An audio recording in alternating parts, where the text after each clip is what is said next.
I told myself I was going to work on 2 pages this week, but Wednesday came and then Thursday came and Friday, and I still hadn't worked on a page. And so Saturday, I was like, oh, well, I really got to get a page done. So I woke up a little bit early and then just worked on a page early in the morning and then finished it off later in the day. And it's not like I'm busy or anything. It's just, sometimes the day gets away from me.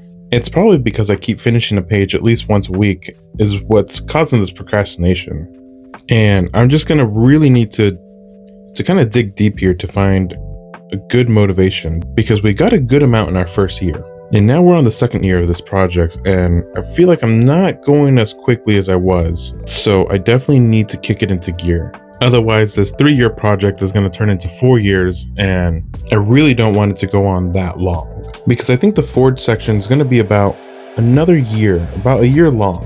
And then the Dipper section should be another year on its own, maybe even half a year, just because there's going to be a lot less detail to it. So I should be able to speed past that one a lot quicker, especially since I don't have to do all the aging that I am on this first half. And then when Ford comes back, I definitely don't have to do any more aging, because all that stuff's just going to be new entries.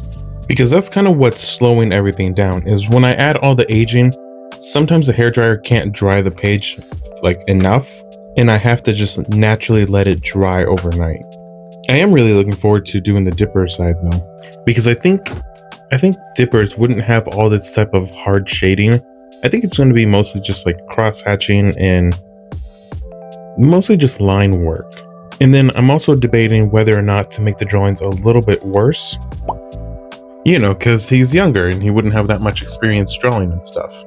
So there wouldn't be as many techniques prevalent. And you know what? It just occurred to me. Okay, so since I can't have it looking the same, and I'm just kind of saying this out loud and just to remind myself, or someone's going to remind me if they see me not doing it. Right now, I'm doing a bunch of gouache with a bunch of line work. But have you seen how some people will use like a ballpoint pen and use that to do a bunch of shading?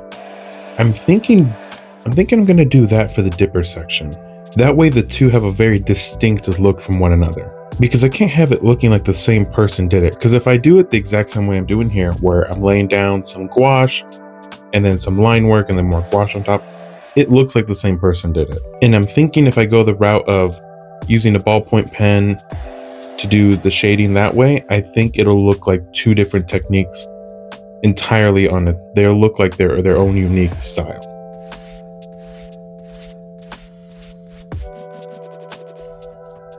And then hopefully with that, I can give the illusion of two different people writing in this journal. I think that'll be good, because when I was younger, I used to just sketch with, like a blue pen. That's really strange. It doesn't normally bleed like that. Because, you're in class and that's kind of all you have. You don't have a bunch of supplies. You only have the one pen. So I think I can make it work out, because I doubt he would have a bunch of supplies. And see, that's much better right there. Or at least have access to a bunch of supplies, or have interest in having more things around him. He seems like more of a carry one pen type of guy. I don't know, I could be wrong on that for sure. It's been quite a while since I watched the show, so I'm not too caught up with his personality anymore. Man, now I'm excited to work on the Dipper section, and I know that I can't work on it anytime soon. But I think we're gonna have a lot of fun with the Dipper section, for sure. Hey, so this is Future Birdo. That right there, that was a mistake. Because you see, from that one little patch, I kept telling myself that I can fix it and I can color match the page. Because I want a little bit of bleed, but not too much bleed. And I ended up going back and forth with the dark acrylic, with the lighter acrylic, dark acrylic again.